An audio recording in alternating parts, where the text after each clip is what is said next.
Hi guys, welcome to my review of day 2 of the Maid of Stone Festival 2025. So day 2 was brilliant. It was probably the most jam-packed with the acts I wanted to see. Although if you check out my review of day 1, that was pretty good as well. But yeah, day 2 was just, well, it's the main day, isn't it, usually at festivals. So yeah, it lived up to the reputation of being the best day so far. So we got down there a little bit late, planned to be there late, had some things to do in the morning, me and the missus. But we went down there to catch the first band we wanted to see, which was Florence Black. Well, what I wanted to see. Sarah wasn't too keen, but let me tell you, she's become a fan since they blew everyone away at the festival. Maybe on par with Heat for different reasons, but maybe like the best band so far at the festival along with Heat. Just so heavy, so energetic. They just was like a wall of sound. I think there's like 3 of them in the band. I love the band anyway, but they were even better live, which was amazing. I've been wanting to see them live for quite some time now. So yeah, Sarah's a fan now. I've had to put some songs on her playlist. So she loved them as well. She was blown away as well. So some of the, I love the newer album. Probably a little bit more than the debut. They're both brilliant, but off the newer album, really translated brilliant live. Like Start Again was amazing. The almost sort of AC/DC rock and roll Look Up was just brilliant. Bed of Nails was so heavy. It was just amazing. I love that song.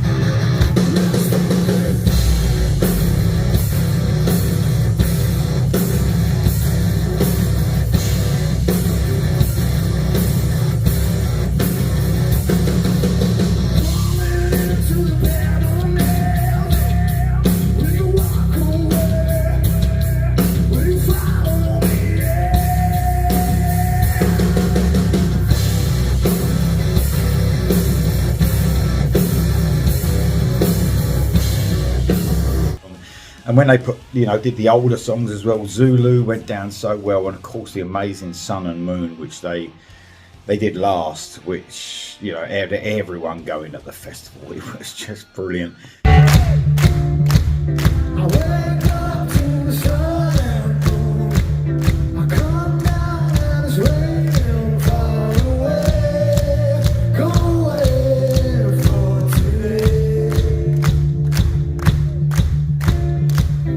Surely, they were like a last minute thing because the band pulled out.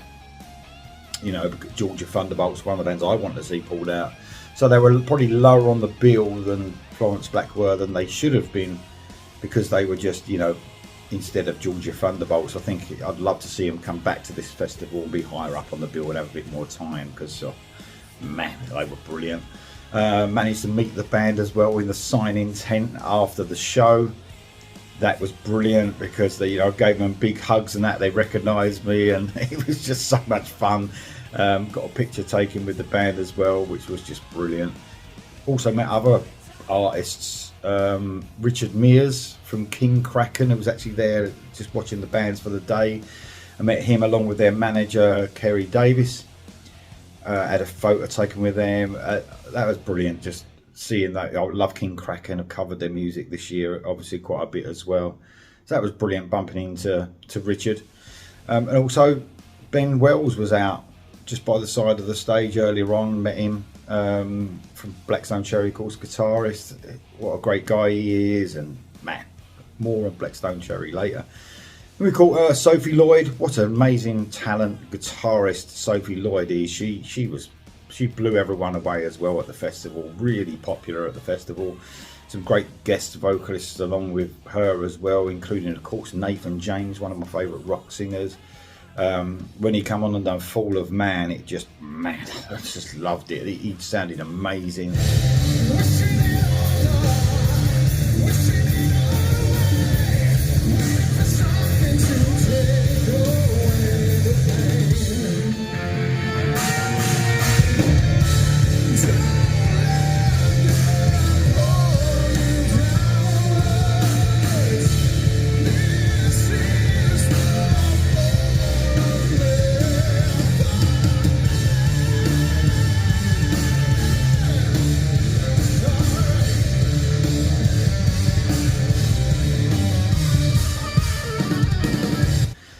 Chris Robertson as well from Black Stone Cherry was on that. He came out and done a song as well that he's already recorded with Sophie Lloyd. Yeah, it was a star-studded set by Sophie Lloyd, and man, what a guitarist. Then the Raven Age. I checked out the Raven Age, British metal band. Of course, recently come off a tour with Iron Maiden.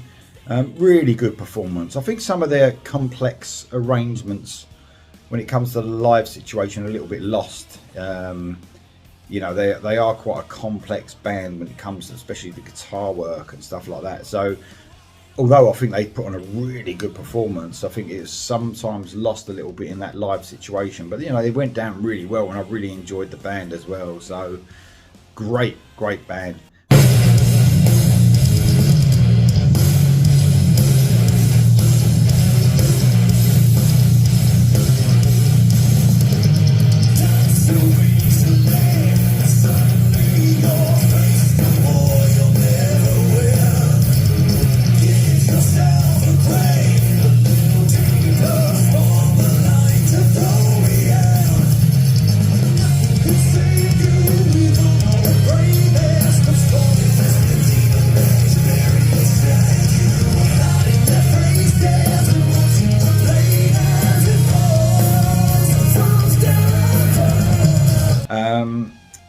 Ugly Kid Joe. So I sort of didn't catch most of the set. I was sort of at a distance doing other stuff, but could hear them obviously from a distance. The clashing this yesterday was so much better. This was meant to be a no clash festival. So it's 2 stages. As soon as one stage finishes, another band starts up on the other stage. There was only a slight bit of crossover I noticed yesterday, but nothing hardly at all. So you could be at a distance and there's only one band playing, which was very cool. And man, I can't believe how good Ugly Kid Joe sounded. You know, they've been going a lot of years obviously now, but you know, listening to them at a distance sounded great. Some of the hits that I knew, like Neighbour and Cats in the Cradle was a great rendition of that, of course. It's almost like their song more than anyone else's now, isn't it? Even though it's a cover, I see it as their song more than anything. But I was there for the last part. Man, the crowd were just having so much fun. What a fun band to watch. I almost wish I watched a little bit more of it, but I got there at the end. They sounded fantastic. A stirring rendition of Ace of Spades.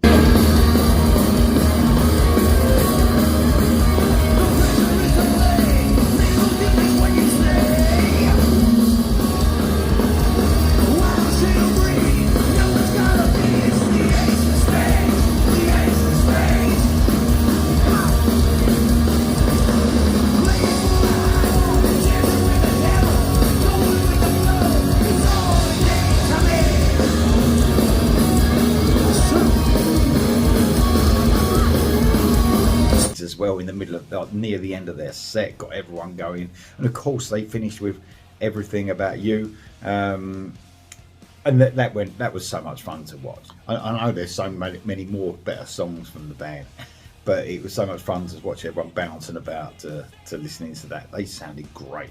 And then on to the headline act, a band that, you know, if you follow the Facebook page of Maid of Stone, so many people just calling out for this band to headline.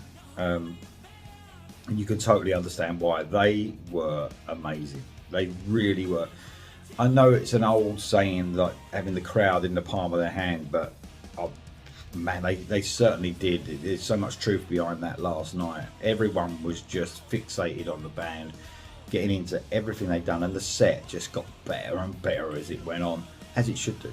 They pulled out all the stops, basically. You know, there was newer material there that I wasn't so familiar with, but I had heard it, and it's transformed so well to being live, you know, to the live situation.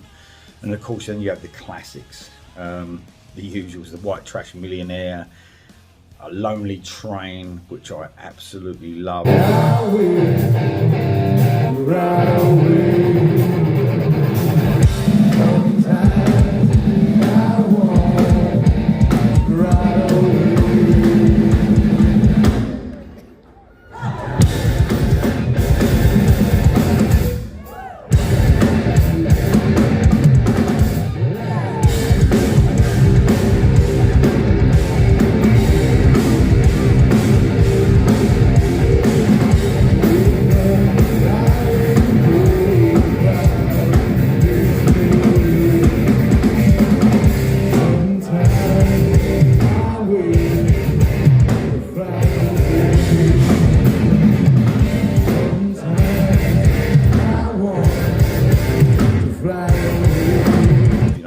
first album.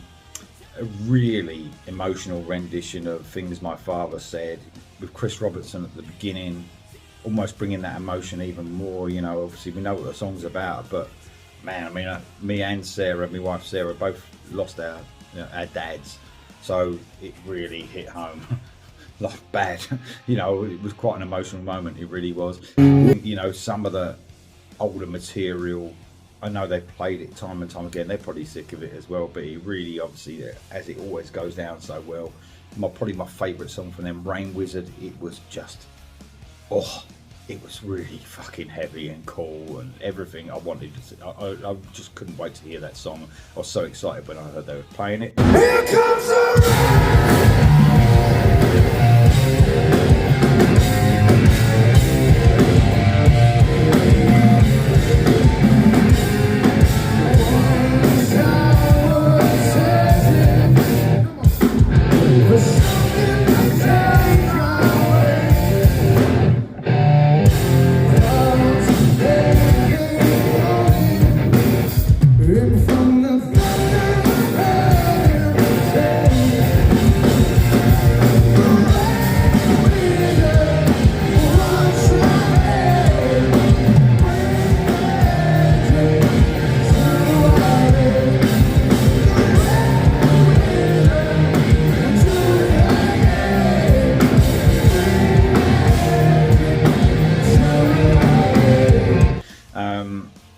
An amazing performance by the band, you know, like I said, they really had the crowd in the palm of their hand all the way through it. And I'm old now, and usually I leave most festivals. I sort of try and get out the door to miss the sort of getting out of the car park or whatever, so I'm not stuck. I stayed right till the end, walked out with everyone else. I felt like I couldn't miss a second of their set. They were brilliant. Another, probably not a surprise because I've heard them live before, but I don't think I've been to a gig of theirs and have got into it as much as I did. I was right near the front, like I'm trying to be now, and it almost like, you know, he was there with them. It was absolutely amazing. So that's day 2 wrapped up. Day 2, Saturday, the main day. Day 3 to go, obviously, today, and I'll be reporting back at a later stage on day 3. Lots to look forward to again today, but day 2 was, oh, see you soon.